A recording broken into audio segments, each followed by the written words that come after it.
Here's a quick little diagram on how to make a direct power servo here. If you're using 2S, this will work fine.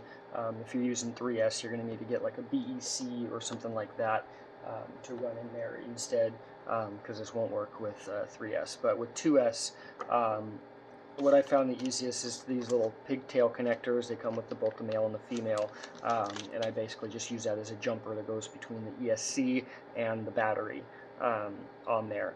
And so using one of these little extension cables, it comes with a lot of these servos, you can basically cut one of these in half here and use this to go into the servo and this into the ESC, and that's what I've got here.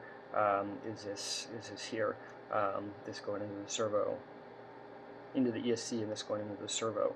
Now the servo's power is coming directly off the battery here, so you've got this goes right into the battery, and then this one here will go onto the end here, and that will go into the ESC. So this basically, like I said, is just a junction that goes between ESC and battery, so it doesn't go directly into the ESC. So this will go into the servo, and then this will go back into the ESC in your number 1 slot for your turning, with this only wire going into the sense wire on there, so that just one wire goes into the ESC, and so this will send power directly into the servo, bypassing the ESC, so you're not sending any of that draw into the ESC, but you then get the sense telling it what to do coming back from the ESC.